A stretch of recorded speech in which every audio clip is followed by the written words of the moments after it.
Today in the crypto space, we see the market kind of holding steady. Bitcoin underneath that $61,000 level and Ethereum just below the $2,400 mark, obviously down approximately 2.5%, give or take.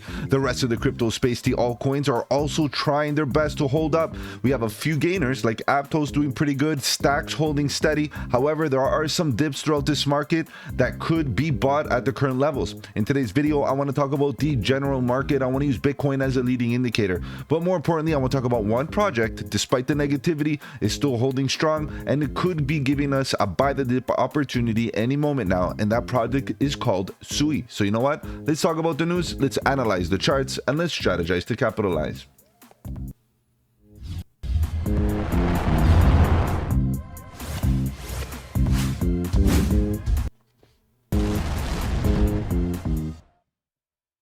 Welcome to the channel. My name is Mike, and let's get right into it, guys. If you're new to the channel, welcome. On the channel, we talk about cryptocurrency, Bitcoin, Ethereum, and all the altcoins, looking for opportunities. Whether we go up or down, bearish or bullish, it doesn't matter. All we want to do is stay one step ahead of the market so that we can capitalize on any of the volatility. And if you appreciate the strategy, subscribe to the channel, click the bell so you don't miss out on any of my future videos, including the live streams at 8 p.m. EST, where we talk about crypto news and price action. Guys, if you have any projects you want me to cover here on the channel, feel free to let me know in the comment section below. You can hit me up on the socials. The links are in the description. Better yet, guys, join the Discord. The Discord is where it's at. Lots of good alpha, trade setups, fundamentals, and learning material. The best part is it's absolutely free. All right, guys, let's begin.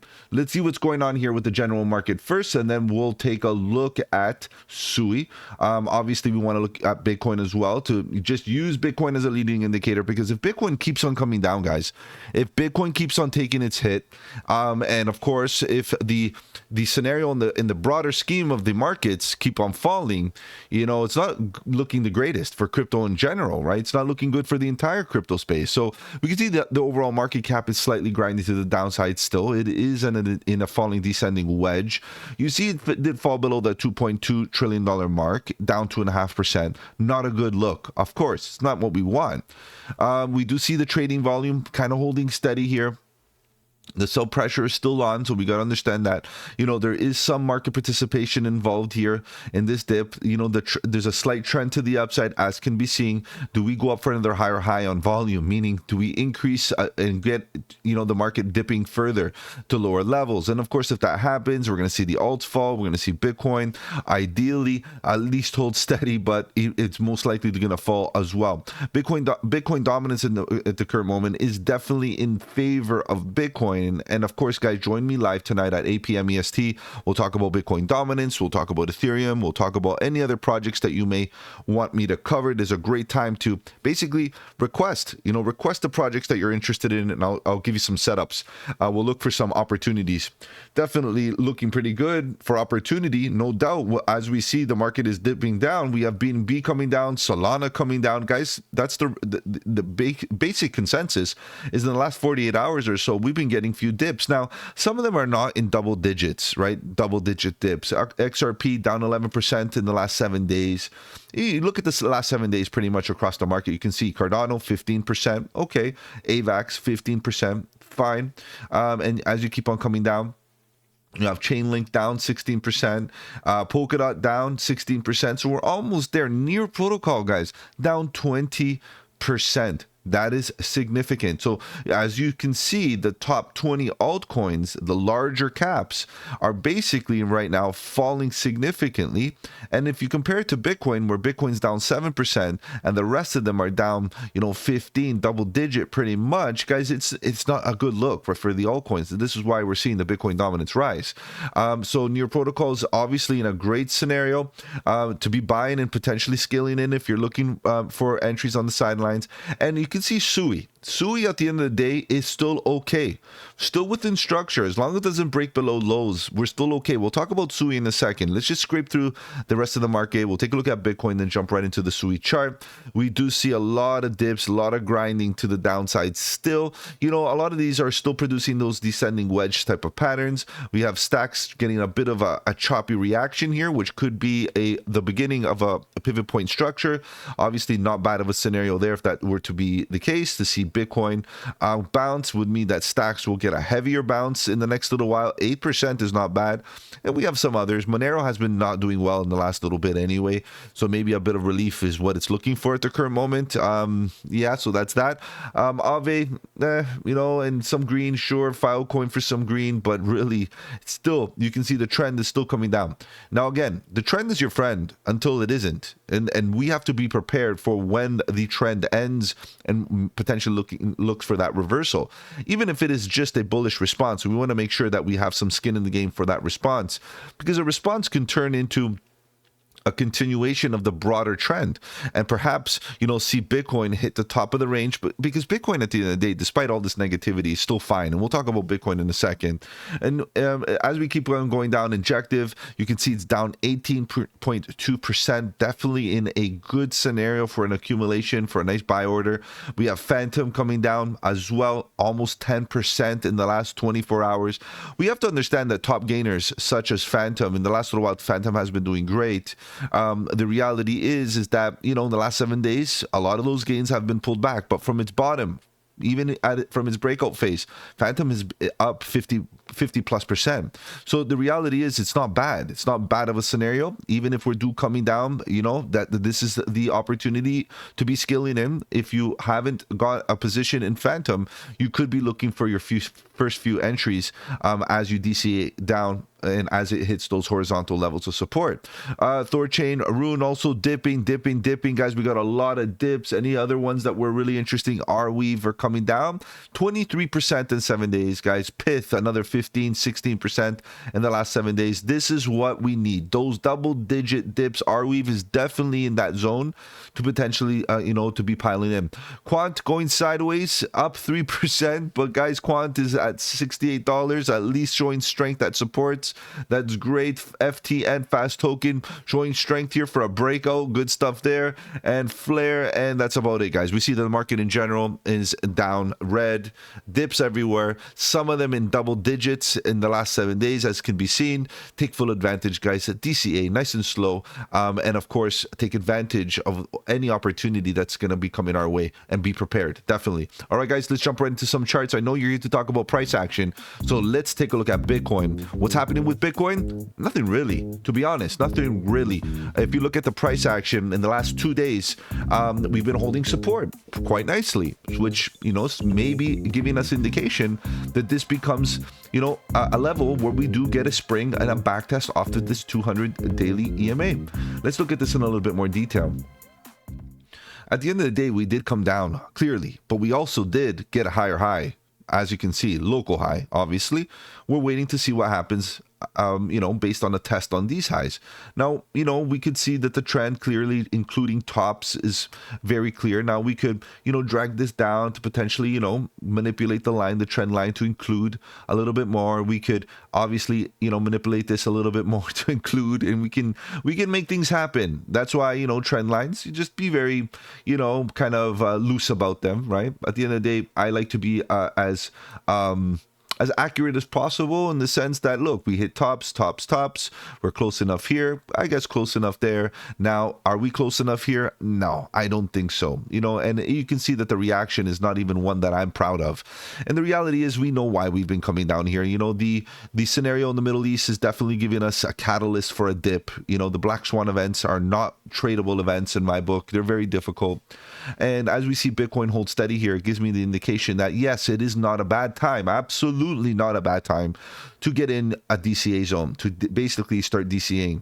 I would be getting my buy orders ready. I would be getting my first buys in on any projects that you're interested in, especially ones that have been dipping down. Look for those double-digit dips and slowly scale in, because it's not bad. However, I wouldn't be betting the farm, because as you can see, based on what we've seen, based on previous price action, it's likely that we could fall below this level. Again, falling below 60,500 means that we're going to break below this horizontal support line, both support and resistant line, because we were once using it as support and resistance. And in addition, falling below the 200 daily EMA, which is not a good look regarding trend. However, just keep in mind that we did bounce, we did fly right to this level, we did kind of fall below, and we're trying to respect the 200 daily right now. If the price action does eventually respect the 200 daily and we get a bounce here, guys, that's going to be such a bullish signal for the market that ultimately we'll see the price, break above the previous highs and retest the $70,000 mark. Now, of course, a lot of us are worried about what's going on with the civil unrest, and that's still something that, keeps, us on our toes, because ultimately if something happens and something, boils over again, it could be that we get another hit or another wave of downside momentum, and then we come down again, and you have to be prepared to DCA if your convictions are that eventually this bullish type of pattern, this broadening wedge or the bull flag out of this big cup and handle, this handle out of this big cup and handle eventually breaks out. Guys, you want to make sure that you have some skin in the game across the market, including altcoins, because altcoins, of course, they're going to get into their season eventually, and you want to start building those positions. So this is where we're at. Guys, stay neutral. Neutral means DCA, slow and steady. I'm not saying bet the farm. I wouldn't suggest not being exposed to any of these assets. I would say do your research and find where the best place to allocate capital would be. Of course, I do offer deep dives. I release a deep dive once a week. Stay tuned for the deep dive of the week. Guys, I'm going to be releasing it very, very soon, and I feel like it might be an interesting one. Now, if we get into lower time frames here for Bitcoin, you do see that on lower time frames, we are producing a bit of a structure. And I appreciate the structure, especially at the location that it's holding, which is at that horizontal level, which I appreciate. Now, it is below the 200 EMA on the 4-hour, which is a bit concerning for a 4-hour time frame type of thing. But what you can see is that we're slowly getting into a descending wedge here. Descending wedges have a bias to break bullish. Okay, that's something that we got to concern ourselves with, because if we do break above this diagonal trend line, it could be that we test the top of the wedge. The top of the wedge is the breakout target. It has always been the best level of which to expect the price to test when we break out of the wedge. So about 61,800, 62,000. This is obviously a level which would be a great recovery, which would be a nice bounce to the upside, and it may trigger a bit of FOMO, considering that it's a good horizontal support. We might see some FOMO in the market where they say, okay, reversal, let's get going. So it's not bad of a scenario. And the reason why I like this level as well as invalidation is very clear, right? As soon as we break above some levels here and we start to gain support, you can see that you can put a stop loss right underneath these bottoms right here, 59,900 more or less. And you put a stop loss there, you build a bit of a position. If it goes up, great. If it gets rejected, okay, you take a small loss. No worries. Take it on the chin and move on. That's the reality. That's the life of a trader. You got to be a good loser as well, because you're not going to win all your trades. And when you do lose, you got to be good at it, which means you got to mitigate all that risk, mitigate all those losses, and make them as small as possible, because then when you do catch a good one, you want to run it right up. And again, if you do a quick measurement and from where we are right now to the target, you're up only 1.8%. Put a bit of leverage on there. You definitely got a good trade in for yourself. Obviously, guys, if you're looking for an exchange, I do have some links in the description below. No KYC exchanges for me. You have Blowfin, no KYC on that one, and Mexi has optional KYC for some added benefits, added features. So go check them out. They're both great exchanges. Let's move on. Let's take a look at SUI. What's going on with SUI? SUI at the end of the day has been showing tons of strength. It did break down a little bit. I can see that. We can see that wick type of thing. But if you look at it big picture, SUI is still on fire. The reality is that if it starts to show weakness, it could come down to about $1.17. And that's where the concern comes in, because this is a volume gap. Right here, there's this empty space. This volume right here belongs to some of this price action here, but the majority of it comes from this right here. Now, people are starting to get concerned about profit takers that are taking profit based on this level. Guys, it's a very viable scenario to see this thing kind of structure out here and potentially start breaking down and falling through this volume gap and coming to lower levels, maybe hitting $1.17, maybe getting some support off of this 200 daily EMA at right around this level. As it takes time, we'll see the 200 daily kind of creep up a little bit and then eventually kind of flatline and maybe, act as a bit of confluence at the bottom of this volume gap at $1.17. 17.